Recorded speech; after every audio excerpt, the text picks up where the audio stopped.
alegria muito grande nós estarmos reunidos. Eu sou um dos pastores aqui da Vintage. É uma alegria receber você. Nós estamos em uma série sobre família, mas hoje nós vamos abrir um hiato aqui de algo que o Espírito Santo tem colocado no meu coração. 2 sermões. Eu vou falar sobre isso, o que eu vou falar aqui hoje. E semana que vem eu tenho um sermão muito importante. Então a gente faz uma pausa na série, porque o Espírito Santo é supremo sobre a igreja. Nós ouvimos aqui a Nathalie cantando, vai cantar no segundo culto hoje às 19, querendo o Senhor. Quantos querem que a Nathalie volte aqui? Quantos querem? Quantos querem que a Nathalie venha congregar aqui?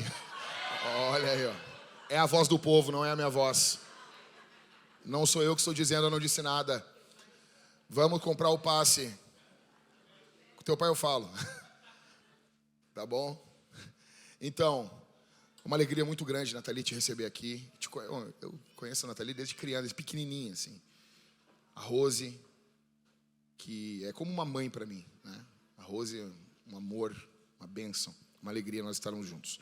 Bom, eu quero falar para vocês hoje, debaixo desse título aqui, a igreja do time de futebol e o culto que venceu a vergonha.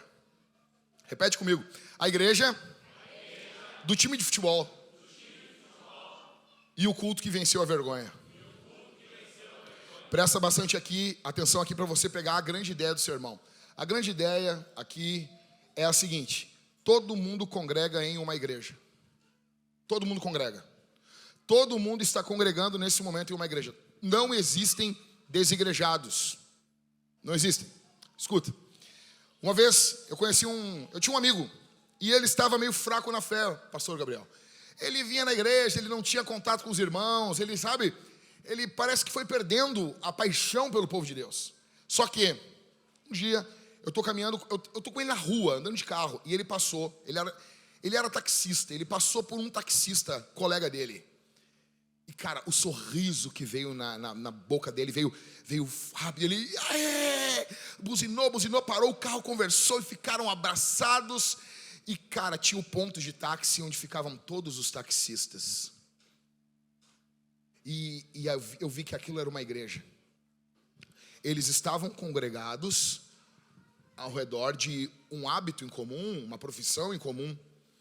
Todos estavam juntos e tinham tudo em comum, como diz Atos, ok? Ali eles tinham tudo em comum. Eles falavam eles tinham as mesmas gírias, as mesmas brincadeiras. Eles se alegravam ao ver um ao outro. E isso foi em 2007, 2008. E desde lá eu venho pensando isso, eu nunca preguei sobre isso. Eu falo aqui e ali no sermão, e o sermão hoje é sobre isso. Isso aqui eu venho amadurecendo há muito tempo. Escuta, depois, passado o tempo, eu vi, quantos de vocês se lembram daquele garotinho, jovenzinho, com uma vozinha de menina cantando Baby, baby, baby. Oh, foi horrível isso. E aquele menino veio cantar no Brasil. E o que aconteceu? Nós vimos o quê? As pessoas iam um mês antes, 40 e poucos dias antes, e elas armavam ali uma congregação no deserto, armavam um tabernáculo do Antigo Testamento, e elas ficavam ali reunidas, aqueles jovens adolescentes, né? E eles ficavam cantando as mesmas músicas, eles ficavam reunidos ao redor de uma pessoa, e eles ficavam cantando e falando as glórias dessa pessoa. O que nós tínhamos ali? Uma igreja. Uma igreja ao redor de Justin Bieber. Alguém vai dizer, não, tu está forçando. Em Mateus capítulo 16, Jesus diz, edificarei a minha igreja. A palavra eclesia no grego, ela não é uma palavra que Jesus inventou. Era uma palavra pagã. É uma palavra que o mundo antigo já usava. Já haviam várias igrejas, várias eclesias. O povo se reunia ao redor de um assunto que eles tinham em comum. Você nunca mais vai olhar o mundo de outro jeito. Você vai sempre olhar o mundo e ver o mundo dividido em igrejas. Você vai sempre enxergar o mundo assim. Escute o que eu vou dizer. E nós do Brasil conhecemos muito bem esse fenômeno no futebol. Veja, eu tirei um pedaço do vídeo porque tem um palavrão, mas eu não consegui editar direitinho todo o vídeo. O pessoal editou ali tudo. Se passar alguma coisinha, releva, tá bom? Tem paciência. Nós vamos arrumar melhor para o segundo culto, porque eu pedi quando eu cheguei aqui na igreja hoje. Eu quero que vocês vejam esse vídeo curtinho aqui. Esse dinheiro vai ser retornado para ti em alguns anos, vai ser pago em naming rights. Qual é o movimento de retorno para esse investimento que tu faz? Certo. Eu esperava essa pergunta, mas não esperava que fosse a primeira, né? É o que todo mundo quer saber. Gente, desde o começo da negociação, o presidente Guerra, o Grêmio está sabendo, né? Nós começamos isso há 45 dias atrás e tomei isso como missão, tomei isso como a dor que o torcedor sente, né? Que a Arena ser nossa, de fato. Nunca pensei de como o Grêmio poderia fazer para acertar comigo, porque eu sabia que após eu conseguisse, não foi fácil. Eu sentaria com o presidente e eu diria para ele, eu falei para ele, Guerra, presidente, vai ser do jeito que tu quiser esse acerto. E parece que o Grêmio quis e eu quis que realmente fosse doado, né? Então vai ser doado 100%, né? Vai passar para o Grêmio.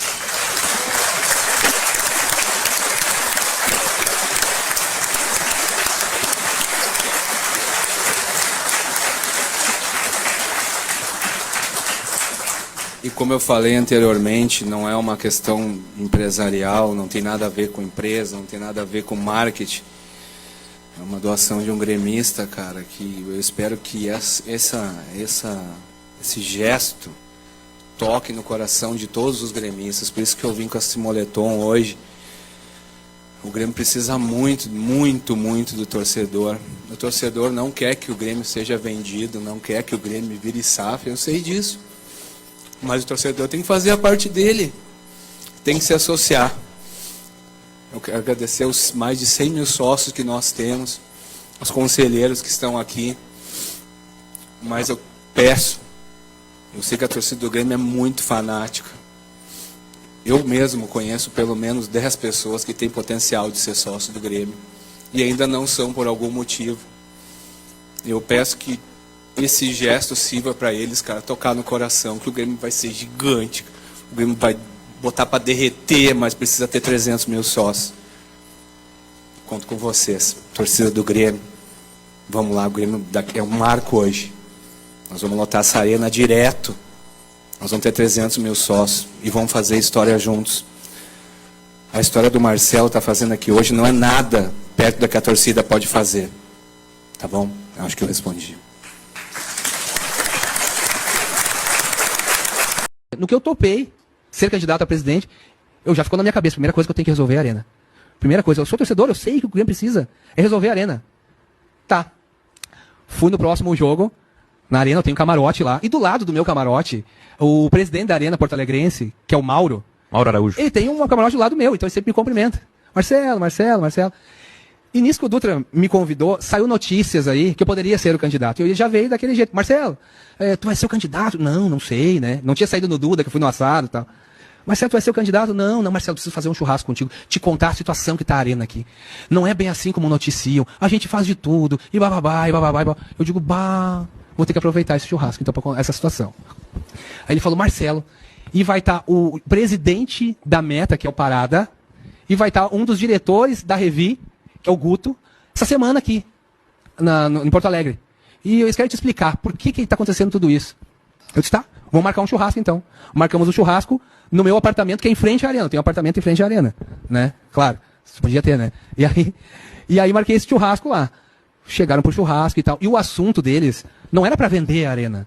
Era para falar os motivos, que não é bem assim, que eles fazem tudo para ajudar e tal. Eu disse, pessoal, eu entendo os motivos de vocês. E eles queriam também fazer assim, quem sabe tu ganhando, Marcelo, a gente faz um contrato ganha-ganha, que o Grêmio possa ganhar um pouco mais e tal. A gente pode rever isso. Eu disse, pessoal, comemos daquele churrasco, né? Pessoal, vou ser bem sincero com vocês. O Grêmio hoje tá ruim pro Grêmio, né? E tá ruim para vocês, não tá dando certo. Comigo vai ser a mesma coisa. Eu acredito que o cristal se quebrou, a torcida do Grêmio nunca mais vai comprar essa bronca de parceria, e vocês precisam vender a gestão para nós.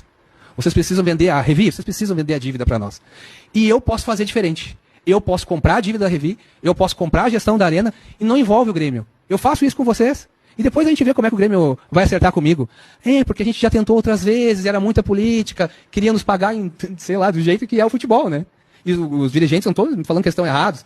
Mas é outro tipo de negociação quando entra um gestor, um empreendedor.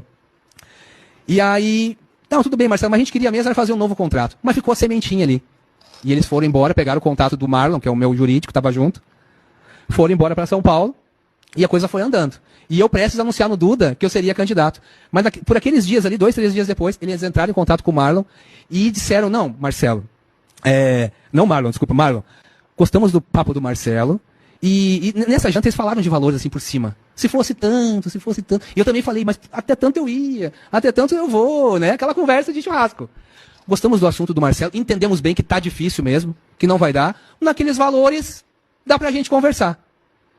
E aí começou a história, por que o Marcelo tá falando às 4 ventos que é possível.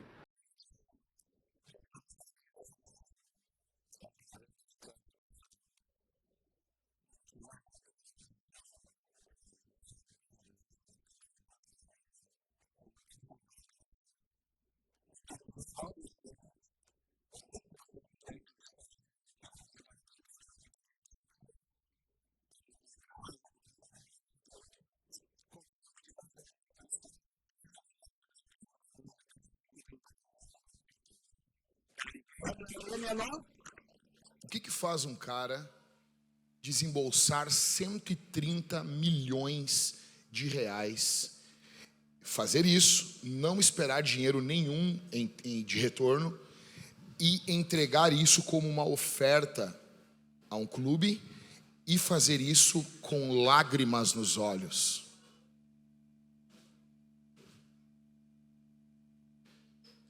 Escuta, Mateus 6:21, Jesus disse, porque onde estiver o seu tesouro, aí estará também o seu coração. A grande ideia do uso do dinheiro, para que serve o dinheiro? Antes de termos o dinheiro, nós tínhamos o escambo. Então, o Catito tinha, digamos, trigo, eu tinha milho. O Catito queria milho, eu queria trigo, nós trocávamos isso. Só que carregar uma quantidade enorme de trigo e milho é complicado. Então passou-se a usar notas. Isso aqui é bem resumido. Quando você compra algo, escuta, você está dizendo que aquele valor que você está entregando vale menos do que o que você está comprando. Simples.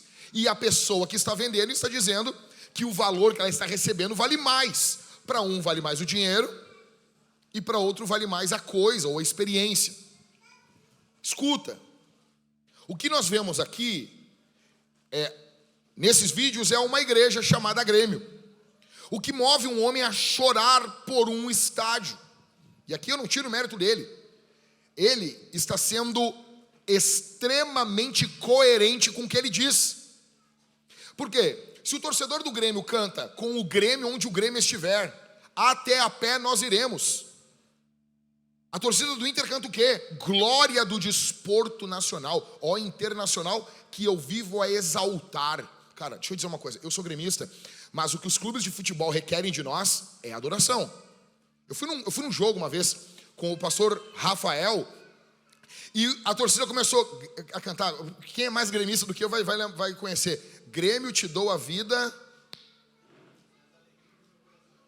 Grêmio te dou a vida, tu és a alegria do meu coração. Olha só, tu és a alegria do meu coração. E não tem uma que fala assim, te dou a vida por um campeonato? Alguma coisa assim. Grêmio te dou a vida por um campeonato. O que é isso?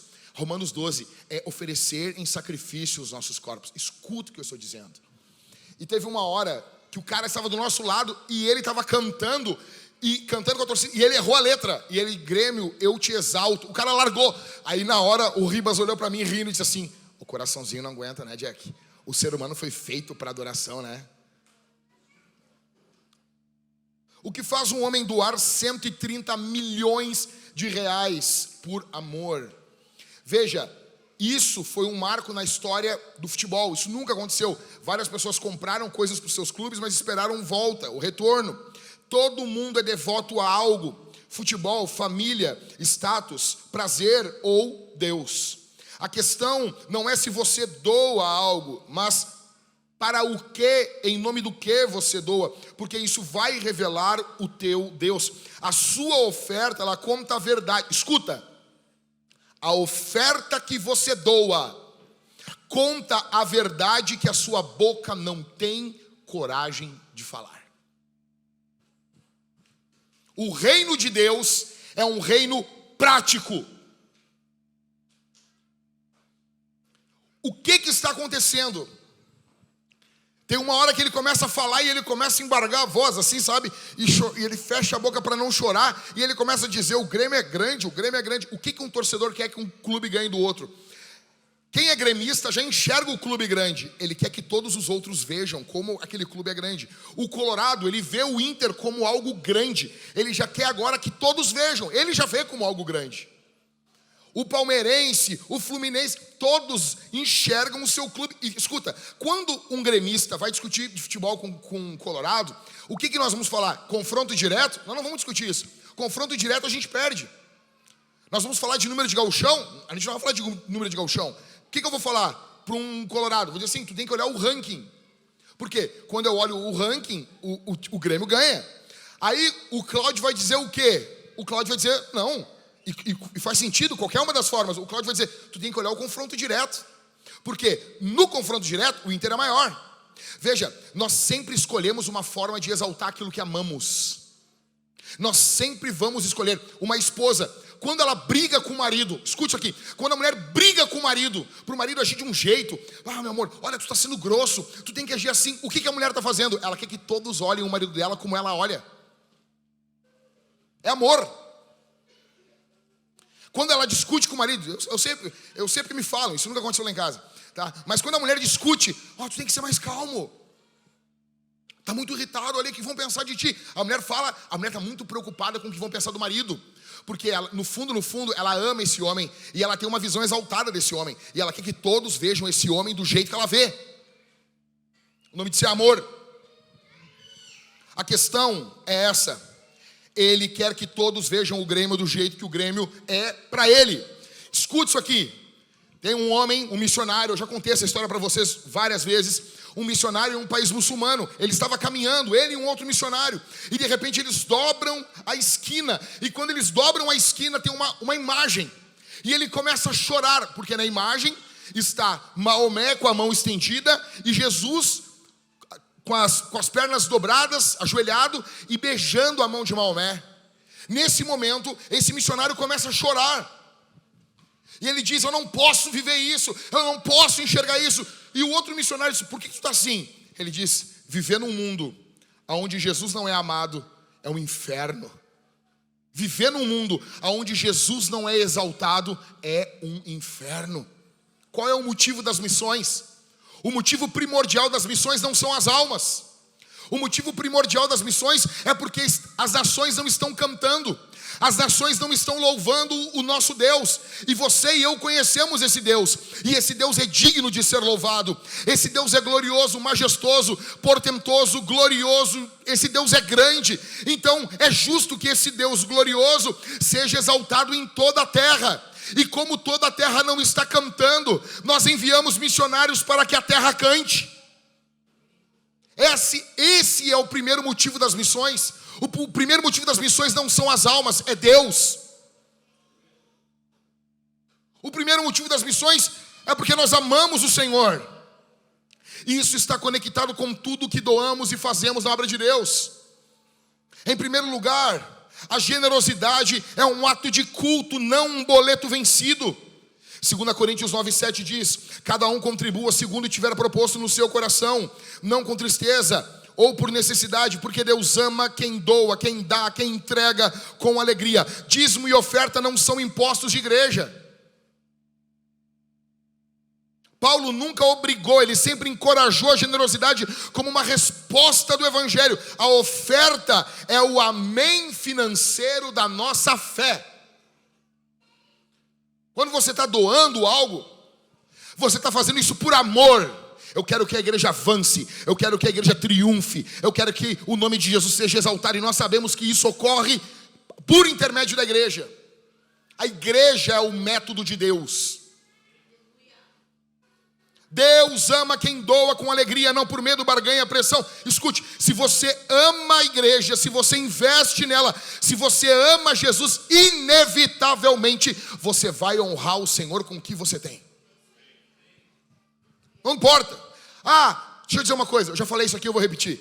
Se nós tivéssemos 1 milhão de vendilhões da fé, gente que rouba o povo em nome de Deus, ainda assim, 2 Coríntios, capítulo 9, verso 7, continuaria dizendo, porque Deus ama quem dá com alegria. Nós não somos pautados pelos homens, nós somos pautados pelo que a palavra diz. Não existe adoração sem sacrifício. Não existe. Em segundo lugar, quem não oferta, não ama. Essa pessoa é apenas um simpatizante. Escute. 2 Coríntios 8, do verso 1 ao 5. Também, irmãos, queremos que estejam informados a respeito da graça de Deus que foi concedida às igrejas da Macedônia, porque no meio de muita prova, de tribulação, manifestaram abundância de alegria, e a profunda pobreza deles transbordou em grande riqueza e generosidade. Verso 3. Porque posso testemunhar que na medida de suas posses e mesmo acima delas, eles contribuíram de forma voluntária, pedindo-nos com insistência a graça de participarem dessa assistência aos santos. E não somente fizeram como nós esperávamos, mas pela vontade de Deus, deram a si mesmos, primeiro ao Senhor, depois a nós. Agora Filipenses, capítulo 4, verso 15 ao 17. E, como vocês filipenses sabem muito bem, no início da pregação do Evangelho, quando parti da Macedônia, nenhuma igreja se associou comigo nessa questão de dar, exceto você somente. Porque até quando eu estava em Tessalônica, por mais de uma vez, vocês mandaram o bastante para minhas necessidades. Não que eu esteja pedindo ajuda, pois o que realmente me interessa é o fruto que aumente o crédito na conta de vocês. Escute, amar sem se envolver financeiramente é mentira piedosa. Você não tem como. Por que a mulherada hoje está chorando? Porque o camarada convida para sair, o cara não paga um churros. Existe amor assim? Sim ou não? Óbvio que não. Eu tenho como amar o meu filho, eu tenho como amar as minhas crianças e não comprar um giz de cera, não comprar um lápis, não comprar. Eu tenho como isso? Existe isso? Não tem como. Só que o diabo, ele ama desassociar o que a Bíblia associa. Escuta isso aqui, escreve, faz uma tatuagem disso aqui. O diabo ama desassociar o que a Bíblia associa.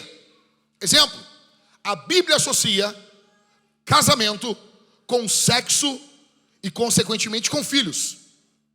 Casamento, sexo e filhos. A cultura moderna separou isso. Casamento é uma coisa, sexo é outra coisa, e filhos são outra coisa. A cultura desassociou. A cultura divorciou aquilo que na Bíblia é unido. Casamento envolve sexo, que vai envolver filhos. Filhos ocorrem por intermédio de sexo dentro do casamento, segundo a Bíblia. Mas a cultura divorciou isso. Então agora nós temos casamento, ato sexual fora do casamento e filhos fora do casamento. A mesma coisa com as ofertas. Oferta, o apóstolo Paulo está chamando de graça. Velho, isso aqui é muito poderoso. Essa igreja da Macedônia é uma igreja paupérrima, uma igreja extremamente pobre. Extremamente pobre. Eles insistiram para Paulo para participarem dessa graça, para se envolverem com isso. Eles estão pleiteando, não para parar de doar, eles não estão reclamando, eles estão se envolvendo. Como que eu posso fazer mais? Por quê? Porque eles amam o Senhor Jesus. Porque eles amam o Senhor. Não existe amor sem entrega. Não existe amor sem sacrifício. Se eu amo as minhas filhas, eu inevitavelmente tenho que abdicar de um monte de coisa em nome delas. Se eu amo a minha esposa e sou casado, fechamos agora 20 anos. 20 anos que a dona Thalita me suporta. Você imagina? Não tem como. Eu estou casado com uma mulher, eu preciso dizer não para todas as outras mulheres. A mesma coisa minha esposa. Não existe amor sem sacrifício. Paulo diz que eles foram os primeiros que se entregaram a Deus e depois ao próximo. Os macedônios eram pobres, imploraram para participar. Paulo, deixa, Paulo. E Paulo, não, vocês são... Não, Paulo, deixa. Deixa a gente se envolver, Paulo. Você entende isso? Quem não ama, não oferta. Mas tem gente pobre, pastor. A oferta da viúva pobre está ali para isso. Dói meu coração ter que pregar isso. Escuta, eu não vou me explicar aqui, porque a pior coisa para um pastor é falar sobre dinheiro. Eu estou treinando boxe agora. Cheguei lá, os caras estão dando aula. Já só me chamam de pastor lá no ginásio. Só de pastor. Pastor. Aí um deles falou assim, não gosto, tem pastor ladrão. Eu disse, tem boxeador ladrão também. Tem professor de boxe ladrão também. Você entende tudo, cara. Isso é o que mais tem. Tem taxista ladrão. Tem de tudo, cara. Tem professor ladrão. Tem presidente ladrão. Tem juiz ladrão. Porra. Não, isso não é aqui, né? Isso é em outro país. Uma república de bananas por aí. Em Filipos, só uma igreja se envolveu financeiramente com Paulo. Paulo, quando vai pregar os coríntios, quando ele vai plantar, a igreja de Corinto era complicadíssima. Que igreja complicada. Cara, se tu estudar 1 Coríntios, 2 Coríntios, tu enlouquece. Te dá uma raiva. Toda vez que eu estou lendo 1 Coríntios, 2 Coríntios, eu fico me irritando. 2 Coríntios, eles ficam falando para Paulo, que tu é irritado pelas cartas, mas pessoalmente tu tem uma presença fraca. Mas que vontade de chegar lá, meu. Mas chegar na voadora ungida. Escuta. Aí Paulo vai, planta eles, e quando Paulo está voltando, eles pedem carta para Paulo. Paulo plantou aquela igreja. E Paulo diz, mas vocês são a minha carta. Escuta, eles não se envolvem financeiramente com o apóstolo Paulo, com nenhum missionário. Eles se acham que tem um rei na barriga. Escute, você não sustenta o que você não ama. E o que você ama, você sustenta chorando. O que nós vimos nesse vídeo aqui? Nós não estamos vendo um cara tirando, mas ele tem. O que o cara está dizendo ainda? Eu quero que essa minha ação venha influenciar outros a se associarem. Por quê? Porque esse time é grande. E tem outros vídeos dele falando, nós vamos estar no Mundial, nós vamos ser entre os 4 maiores clubes do mundo. Se vai acontecer, eu não sei, mas na cabeça desse cara já é. Ele está tirando sem... Não, mas ele tem. Cara, não é tão simples assim. Ele está tirando uma grande fatia das posses dele. E ele diz, eu vou falar com o presidente. O que o presidente decidir, nós vamos fazer. O que o presidente vai decidir, ô Michael? Óbvio. Não, vamos decidir aqui que tu vai doar. Então tá bom. O cara ainda é um cara submisso ao presidente. Você tem noção disso? O que a gente está vendo? Ímpios ensinando o que é amor. Ensinando o que é amor. Escuta. Pastor, mas já tinha escutado falar nesse cara aqui? Antes disso? Ele tinha uma obrigação de fazer isso? Não tinha obrigação nenhuma. Mas ele olha a situação do Grêmio. Olha isso aqui. E ele vê. O que o pessoal fala? Os colorados brincam com a gente. O que eles falam? Não tem, sem estádio. Não é isso aí? Aqui é uma zoeira. Mas quem é muito viciado em futebol, os caras se irritam. E ele fala chorando. Eu tinha que tirar a vergonha do torcedor. Na hora, quando eu vi esse vídeo, eu me lembrei de Neemias. Venha, vamos reconstruir a cidade e vamos nos livrar dessa vergonha. Escuta isso aqui. Um homem que ama algo, ele olha e ele vê. Isso aqui, é minha responsabilidade. Eu vou fazer isso aqui. Em segundo lugar, quem não ama, não oferta. Quem não oferta, não ama. Em terceiro, o seu dinheiro revela o seu verdadeiro Deus.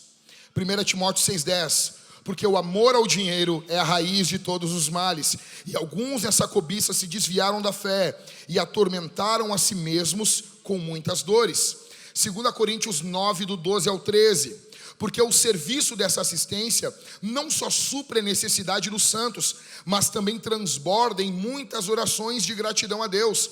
Na prova deste serviço, eles glorificaram a Deus pela obediência da confissão que vocês fazem do Evangelho de Cristo e pela generosidade com que vocês contribuem para eles e para todos. Escute, não tem como eu dizer que eu amo a minha mulher e não cuidar da roupa dela. Não tem. A minha esposa não é um depósito de esperma. Ela é o amor da minha vida. Eu tenho que me doar por ela. Amor é isso. Generosidade não é sobre o quanto você ganha, mas sobre quem tem você. A minha mulher me tem. E porque ela me tem, eu me dou. Eu sempre, tudo, desde o início do nosso namoro, eu sempre assinei o que eu escrevia para minha mulher, do sempre teu, Jack. Eu botava para ela. Do sempre teu. Eu sempre dizia, por que, de onde que vem isso? O apóstolo Paulo é bíblico. 1 Timóteo 3. Seja marido de uma só mulher. Ele é dela. O coração dele é dela. Isso é a visão bíblica. A visão poimênica da cultura diria que o roupa nova está certo, né? Dona. O cantor fala, né? Ele chama a mulher dele de dona, que ela é dona dele. É isso. Biblicamente é a mesma coisa. Generosidade não é sobre o quanto você tem, mas sobre quem tem você. O dinheiro não é neutro. Ou ele é um falso Deus, ou ele serve ao Deus verdadeiro. Simples assim. Quando você compra um estádio, você está dizendo, eu tenho 130 milhões. Eu estou dizendo que esse estádio, o que ele simboliza, vale mais do que esses 130 milhões. Os donos do estádio, Gabriel, eles não são gremistas. Para eles, a vergonha do torcedor não vale nada. Então, o que eles ficam? Com 130 milhões. Quando você oferta, você está dizendo, o que eu estou entregando vale menos do que Cristo. Cristo vale mais. Porque eu quero que o nome dele avance. Eu quero que a igreja tenha as melhores câmeras, que a igreja consiga avançar, que nós consigamos pagar um tráfego pago, que nós consigamos enviar um missionário, ter um bom equipamento. Por quê?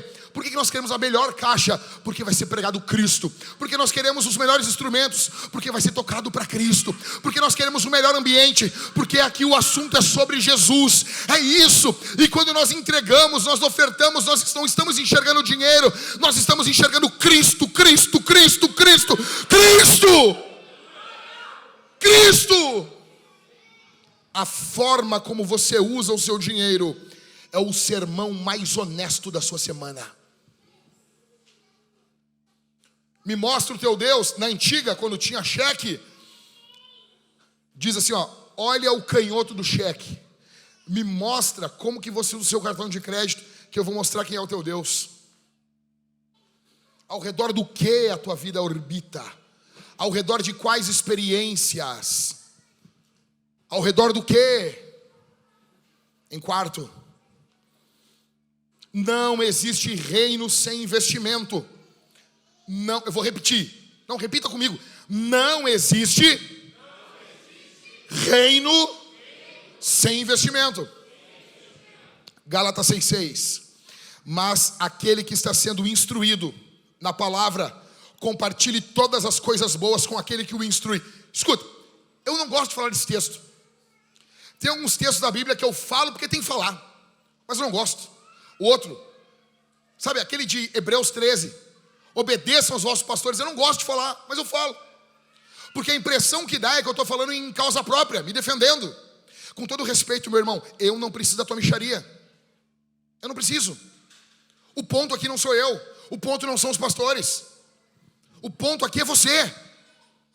O ponto é que se a Bíblia é o livro de Deus, se você acredita no que Paulo está dizendo, Gálatas 6:6, mas aquele que está sendo instruído na palavra, compartilhe todas as coisas boas com aquele que o instrui. Está sendo assim? 1 Coríntios 9, do 13 ao 14. Vocês não sabem, ei, dobra atenção aqui. Vocês não sabem que os que prestam serviços sagrados se alimentam do próprio templo e os que servem ao altar participam do que é oferecido sobre o altar? Verso 14: assim também o Senhor ordenou aos que pregam o evangelho que vivam do evangelho. Ah, mas estão roubando. Eu não estou falando que eles estão certos, estão errados, darão conta diante de Deus e dos homens. O assunto é o que a Bíblia está dizendo para você, porque muitas pessoas amam pegar escândalos para não fazer o que é certo, não apenas na parte financeira, mas também na parte sexual. Ah, mas isso aí todo mundo faz. Pornografia todo mundo acessa. Ah, traição, isso aí já é coisa do todo mundo faz. A igreja não se sustenta com boas intenções. Um cara botou essa semana para mim nas redes sociais: pastor, eu torço para que o Senhor enxergue as coisas como devem ser. Eu disse, como é que é isso aí? Me explica, como assim torço? Como é que tu faz? Como é que é isso? Tu fica em casa, medita e tu junta os dedos. Como é que é? Como é que torce? Como é que é isso? Ah, eu torço para que tu... O que muda isso aí para mim? Antigamente os crentes falavam, eu oro por ti. Nem orava, né? Mas agora torce. Eu torço por ti. Daqui a pouco tá me desejando boa sorte. Escuta. Paulo defende o sustento daqueles que pregam o evangelho. Ele mesmo, Paulo abdica desse direito. Ele abdica por alguns momentos, mas o direito permanece. Ei, olha para mim aqui. Olha para mim. Você sempre vai ver pessoas que odeiam a igreja citar que Paulo fazia tendas. Você se lembra disso aí? É só tu seguir lendo o que está em Atos. Paulo fazia tendas. Então, os discípulos chegam com a oferta trazida dos filipenses e ele se entrega plenamente ao trabalho de pregar nas sinagogas. Ele abandona o trabalho de tendas. Ele é um cara prático, não tem recurso para ser missionário, eu vou fazer tenda. Ele vira um missionário bivocacionado. Chegou o recurso, eu não vou ficar costurando tenda se eu posso costurar o coração das pessoas. Simples, é isso. É isso. Dízimos e ofertas não são apenas uma prática do Antigo Testamento. São uma prática de uma igreja viva. Ah, pastor, mas veja, a Bíblia não fala no Novo Testamento. Eu amo quando as pessoas vêm com esses assuntos. Tem que ter no Novo Testamento para ser verdadeiro, então? Uma pergunta para você. Não tem lugar nenhum no Novo Testamento uma proibição à zoofilia, sexo com bicho. Tu precisa de um texto no Antigo Testamento para confrontar quem quer fazer sexo com bicho. E aí? O fato de não ter um texto no Novo Testamento falando disso faz com que seja liberado zoofilia? Óbvio que não. Você usa o Antigo Testamento com alegria. Quando você está angustiado, você lê, o Senhor é meu pastor, nada me falta, no Antigo Testamento. Você lê isso, não, mas isso aqui é Velho Testamento. Não, veja bem. Você só tem um texto na Bíblia que fala que a humanidade caiu por comer um fruto. Não, mas Paulo não cita fruto. Só tem a narração de um fruto só em Gênesis. Tem que ter mais de um texto? Gastou? Não tem no Novo também isso aí. Não é verdade? Escuta o que eu estou te falando. A igreja, por toda a sua história, eles fizeram teologia. Paulo diz que a oferta, ela é regular, ela é proporcional. Quando o camarada está estudando, beleza, proporcional ao quê? Ele não encontra, ele inevitavelmente vai procurar um modelo. E aonde o modelo? Na própria Bíblia. E você encontra dízimo. É isso. Mas se isso perturba tanto você, não doe, fique para você. Dízimo, na verdade, é coisa de gente avarenta. Gente que conta moedinha. O que a gente vê? Quando tu ama, tu quer doar mais. E não é porque para a igreja, para engordar o pastor, nada disso. É porque tu ama Jesus. E Jesus está conectado intimamente com tudo que a gente faz. O nosso bolso precisa ser convertido também. Também. Você não paga a igreja. Aqui ninguém é teu funcionário. Você planta na igreja. E quem planta, colhe. O apóstolo Paulo diz isso aos coríntios. Em primeiro lugar, a generosidade é um ato de culto e não um boleto vencido. Em segundo, quem não oferta não ama. Em terceiro, o seu dinheiro revela o seu verdadeiro Deus. Em quarto, não existe um reino sem investimento. Em quinto e último, a cultura do céu é uma cultura de entrega. 2 Coríntios 8:9. Pois vocês conhecem a graça do nosso Senhor Jesus Cristo, que sendo rico, se fez pobre por amor de vocês, para que por meio da pobreza dele vocês se tornassem ricos. João 3,16. Porque Deus amou o mundo de tal maneira que deu o seu Filho unigênito, para que todo aquele que nele crê não pereça, mas tenha vida eterna. Escute, a maior generosidade da história foi realizada na cruz do Calvário. Cristo foi oferecido por um Deus que amou, não de boca, mas um Deus que agiu em nome desse amor. Deus não apenas ama, Ele doa. E tudo que Deus fez envolve doação. Tudo. Você vai para a natureza, você encontra as estrelas. Como diz Spurgeon, cada estrela doa um brilho referente ao seu tamanho.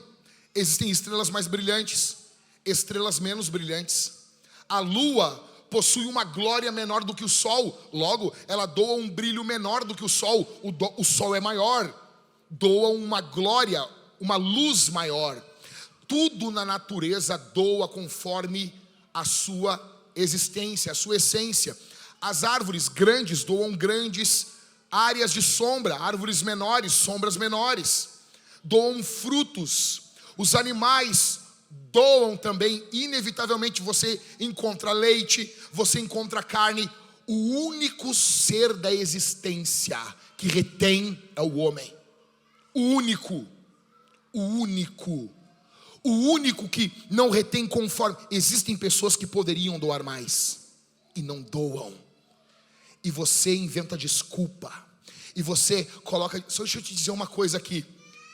Você sabe. Eu não fico falando de dinheiro, mas você sabe. Se é para falar de pecado, nós vamos esmiuçar o que é pecado. Se for pecado sexual, nós vamos esmiuçar. Se for avareza financeira, nós vamos esmiuçar também. Você pode mentir para o teu esposo, para a tua esposa, para os teus filhos, mas Deus conhece o teu coração e sabe que você muitas vezes, não vou fazer por causa do fulano. Dane-se o fulano. Porque o fulano não ora, eu não vou orar. Porque o fulano não estuda a Bíblia, eu não vou estudar. Porque tem pastor ladrão, eu vou passar a roubar. Dane-se o que o outro está fazendo. Dane-se. Escute. A cultura do céu. Se você está indo para o céu, você tem que ter a cultura da generosidade. Pastor, isso aí é teologia da prosperidade? Não. Eu odeio a teologia da prosperidade, como também odeio a teologia da miséria. Isso aqui é teologia da generosidade. E outra coisa, a palavra prosperidade não é antibíblica, ela é bíblica. Ela está na Bíblia. Ela está na Escritura. O Evangelho, ele é uma história de oferta. É uma oferta, Deus ofertou. O que Deus ofertou? Deus ofertou Deus. Caminhando para o final, escute. O que você faz com o seu dinheiro revela o que você entendeu da cruz. Vou repetir. O que você faz com o seu dinheiro revela o que você entendeu da cruz. Escute. Se eu fosse um pastor mequetrefe, malandro, eu jamais pregaria um sermão desse dia 20 do mês. Jamais. Isso seria arquitetado com os pastores para pregar próximo do 5º dia útil. Eu estou pregando isso aqui porque o Espírito Santo mandou eu pregar isso aqui. Essa semana o Espírito Santo mandou pausa essa série e fala sobre isso. Deixa eu dizer uma coisa para vocês. Eu sou um pastor auxiliar aqui. O pastor dessa igreja é Jesus. E Ele conhece os corações. Caminhando para o final. Onde você congrega? Onde você congrega? Você congrega onde você investe. Se você investe no Grêmio, e eu quero que Deus abençoe, porque Deus abençoa o trabalho das pessoas. Eu quero que Deus abençoe o Marquespan. Eu brinco com os colorados, mas eu quero... Aqueles caras têm famílias que trabalham no Beira-Rio. Olha aqui para mim, olha aqui para mim. Nossa igreja já foi muito abençoada pelo Beira-Rio. Nosso primeiro palco foi uma doação de madeiras que recebemos do Beira-Rio. Não sabia disso, né, Cláudio? Verdade. Nosso primeiro palco da igreja, o Beira-Rio doou para nós. Tem pessoas trabalhando lá, que Deus abençoe o trabalho deles. Se você investe no Grêmio, o seu coração está lá. Se você investe no Inter, o seu coração está lá. Se você investe em apostas, o seu coração está nas apostas, na sorte, no demônio da sorte. Se você investe no reino, é lá que o seu coração está. Aonde você vai investir? Eu pergunto para você uma outra coisa. Deus, eu tenho certeza que Deus está querendo uma nova postura financeira de algumas pessoas aqui. E isso não baseado em ameaça, baseado, é você e Deus. Deus quer abençoar algumas pessoas aqui. E Deus não pode abençoar avarento, porque senão você se perde. Todas as coisas que eu vou entregando para as minhas filhas, eu vou vendo se elas têm maturidade de ter aquilo. Por exemplo, eu amo muito as minhas filhas. Eu amo com aquele amor que chega a doer. Eu começo a conversar com elas. Meus irmãos, eu sento na cadeira assim, e às vezes a Isabel chega falando, a Maria mais um furacãozinho, né? Parece, sabe, parece o Rex eu brinco com a minha esposa, quando ela desce a escada, assim, ó, desceu o Rex do Parque dos Dinossauros. É uma loucura. A Isabel toda mimosinha, e elas começam a falar, eu começo a vontade de chorar de ouvir as minhas filhas. Escuta, eu jamais doaria algo para elas que elas não têm maturidade para administrar. A mesma coisa é conosco. Deus trata conosco. Muitas vezes Deus está nos preparando para uma bênção. Isso aqui não é programado, não está nem no esboço isso aqui. Eu estou falando para você porque eu amo você. Algumas pessoas aqui estão próximas sim de receber bênçãos financeiras de Deus. Sim, Deus, esse Deus, Ele também doa isso. Não é pecado falar. A palavra bênção é uma palavra bíblica. Não viemos buscar bênção. Se você não veio, eu vim. Parece que é pecado falar isso agora. Esse Deus, Ele é um Deus que está preparando você, mas isso envolve a sua postura com o dinheiro. Você tem que olhar o dinheiro como um servo a serviço do reino de Deus. Enquanto eu estou pregando aqui, meus irmãos, quanta batalha espiritual ocorre. As pessoas ficam, é muito fácil, pastor, falar isso aí. É muito fácil. Se você não confia no que eu estou falando, você nem... Por que você ouve o que eu estou falando sobre pecado? Se você não confia no que o seu pastor está falando sobre finança, se você não confia no que o seu pastor está falando sobre política, você não tem que ouvir esse pastor. Mas o vídeo da internet, o fulaninho lá, o carinha lá, o cara nem crente é, e fica colocando caraminhola. Não, o teu pastor está te manipulando. É óbvio que existem manipuladores. Existem sim. Existem pastores manipuladores. Óbvio que existem. Mas também você é tolinho o suficiente para achar que ninguém na internet está querendo manipular você?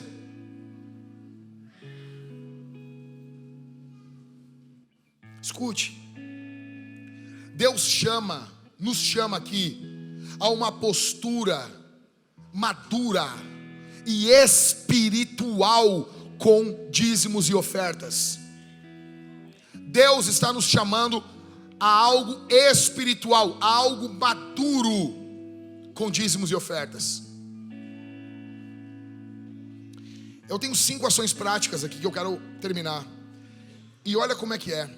Antes de mostrar o que eu vou mostrar para você, e você pode acreditar ou não, se fosse lá em 2013, quando começamos a Vintage, eu ia estar em crise essa hora, porque eu ia estar preocupado se as pessoas estão acreditando que as minhas motivações são santas.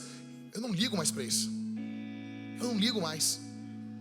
Eu me preocupo primeiro com a opinião de Deus. Segundo, com o que a minha mulher pensa. Com o que ela pensa eu me preocupo muito. Com o que as minhas filhas pensam de mim.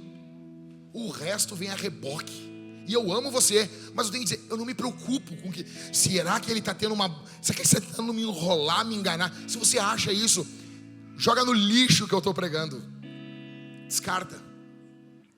O que eu vou mostrar para você eu fiquei sabendo depois do que Deus já tinha mandado para pregar aqui.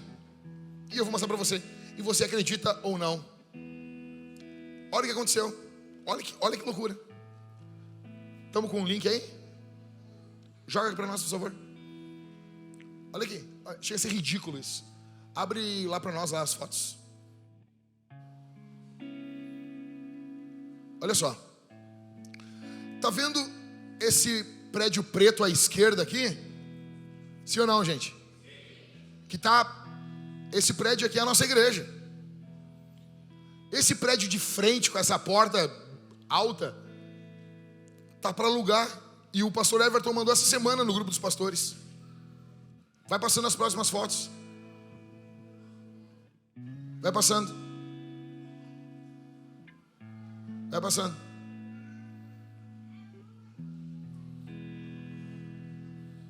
Vai passando. É isso aí. Obrigado. O valor que eles estão pedindo, 5 mil reais. Ridículo. Na hora, o pessoal mandou. E eu vou dizer assim, nós já entramos em furada. Eu não tô... Temos que fazer isso. Não vou falar nada disso. Não vou falar nada disso. Eu estava conversando com o Catido aqui na frente. E o Catido dizia assim, daqui a pouco... Ah, tô brincando, Catido. Daqui a pouco... Ô Simone, ele falou assim, ó. Daqui a pouco, aqui do lado, aqui, ó, a gente já aluga aqui do lado, abre pra nós aqui, jeitando o Catido, né? Assim. Só que apontou pro outro lado. Aí, botaram pra alugar aqui. Eles estão pedindo 5 mil. Bem negociado, o cara consegue alugar isso aí com a progressão, começa com 3 mil. É ridículo. Dá pra ter um kids, dá pra ter mulheres fortes no horário de homens fortes, com as crianças. Dá pra fazer o kids ali, dá pra fazer a reunião de homens ali, a reunião de mulheres aqui. Dá pra fazer chover. Sabe, e daí na HF, eu tava empolgadão, assim, eu fiquei, foi na sexta ou na quinta que mandaram, na sexta-feira. Então, isso aqui eu já tô pra pregar já faz algum tempo já, faz alguns dias. Aí na sexta o Everton mandou, e o Everton, eu não quero criar problema mais, a gente já tá, sabe, o Everton assim, depois eu que me ferro correndo atrás de dinheiro, eu não quero criar problema. Aí eu cheguei com os caras aqui, e eu fiz um cálculo com eles, e eu disse, caras, deixa eu dizer uma coisa. Se cada um de nós aqui fosse doar, quando nós estávamos lá no CTG, fazendo a reunião de homens da CTG, no CTG, cada homem doava 50 reais por mês e nós alugávamos o CTG. Se lembram? Nós pagávamos 1.000 reais por sexta-feira para usar só aquele momento. Se nós fôssemos pegar esse prédio, cada homem doando 43, 45 reais por mês, nós alugaríamos isso aqui por 3.500, dependendo de como a gente negociar. E isso eu falei na sexta, eu só falei, talvez aconteça aquela coisa toda, não sei. Sabe, mas o que eu vou dizer, e o que eu vou falar não é pra ninguém aqui, eu não tô pensando em ninguém, mas eu tô com saudade do tempo que alguém se levantava e dizia assim, eu vou pagar isso durante um ano. Eu não tô falando que vai acontecer isso aqui, que alguém vai me chamar durante a semana, o assunto não é esse. Mas da mesma forma que vocês abrem o peito para os pastores, vocês chegam e abrem o peito, né? Pastor tem que abrir o peito, pastor é gente também. Eu tô com saudade dessa época. Saudade quando alguém dizia assim, ó, pastor, lá no fundo lá, ó, presta atenção aqui, ó. Pastor, isso aí deixa comigo, isso aí 1 ano eu vou pagar. Pastor, Deus falou comigo nesse sermão. Eu e o irmão aqui vamos resolver isso aí. Pastor, fulano morreu? Pode falar para a viúva que a faculdade do filho tá paga, eu vou pagar. Tá acertado isso aí. Eu tô com saudade disso.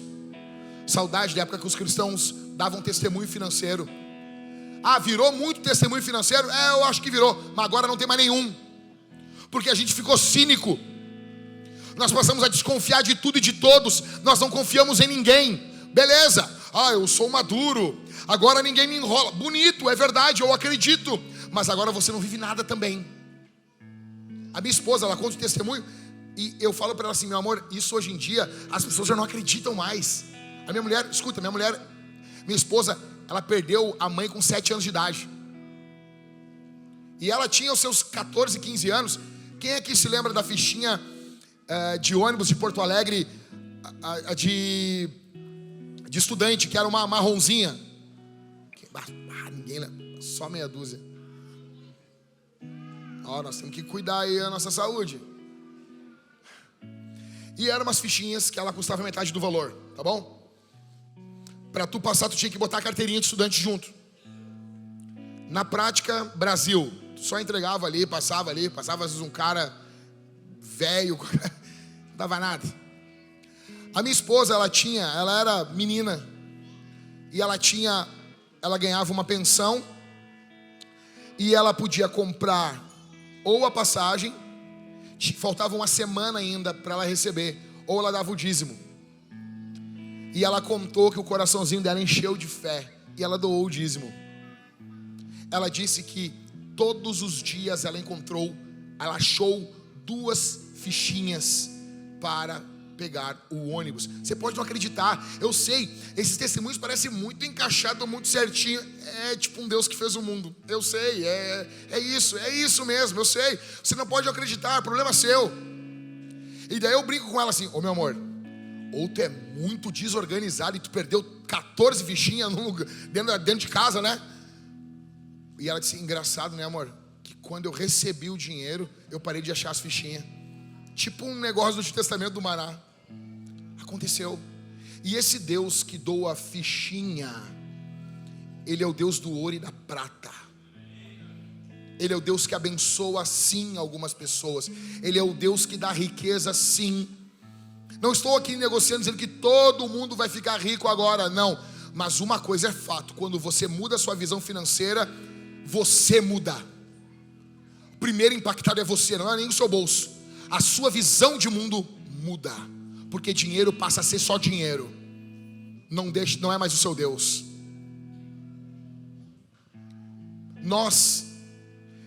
Escuta, eu amo o Spurgeon. Encerrando, o Spurgeon, ele foi pregar sobre dinheiro uma vez no Tabernáculo Metropolitano, e ele colocou a oferta para antes do sermão, para que não pensassem mal dele enquanto ele pregava sobre a oferta.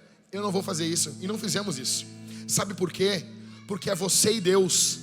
As luzes vão estar mais baixas, ninguém vai estar cuidando você. Eu não fico analisando o relatório financeiro, olhando o nome de quem eu não faço isso. É você e Deus. Mas é uma bênção termos a oferta logo após um sermão sobre isso. Temos uma oportunidade de responder de forma prática o que Deus falou conosco. Senhor, abençoa teu povo. Derrama a tua graça sobre teu povo. Nós queremos que o Senhor seja o nosso Deus. O dinheiro não nos comanda, o dinheiro não nos domina, o dinheiro não é o nosso dono. Dinheiro não move aquele que criou o mundo. Tu move todas as coisas. Aqui está o teu povo, Senhor. Eu tenho pregado a tua palavra desde os meus 15 anos de idade, e eu confio na tua palavra. Em nome de Jesus, que corações sejam mudados aqui, Senhor. Que o dinheiro não venha tomar conta das vidas que estão aqui. Em nome de Jesus Cristo, que tenhamos uma postura diferente diante da oferta dos dízimos, do cuidado com a tua casa. Em nome de Jesus, que o teu nome seja glorificado, que as nações te conheçam por intermédio do testemunho que damos acerca do dinheiro que recebemos, em nome de Jesus Cristo, pelo poder do nome de Jesus, pelo poder do sangue de Jesus. Exaltado é o teu nome. Levante suas mãos e ore, comece a orar. Não espere eu ficar manivelando aqui no púlpito. Você pode abrir a sua boquinha, você pode falar as palavras mais lindas para o Senhor, você pode orar ao Senhor, pedir que o Senhor Deus transforme o seu coração. Você pode dizer: Senhor, Ele pregou tudo isso, eu entendi com a minha mente, mas o meu coração ainda não recebeu isso. muda o meu coração, Senhor. O Espírito Santo está aqui e Ele quer mudar os corações. Eu tenho certeza que Deus tem uma nova estação para várias pessoas que estão aqui, e isso passa pela forma que você se relaciona com o dinheiro. Deus quer tirar o teu coração da avareza, Deus quer te dar um coração generoso, Deus quer fazer de você alguém próspero de forma ampla. Deus quer abençoar a sua vida. Abra mão da generosidade, entregue ela no altar do Senhor. Seja alguém que ama a palavra, que ama ofertar a sua vida, o seu tempo, os seus talentos, as finanças para a obra de Deus. Levante suas mãos e ore. Ore pelos seus filhos.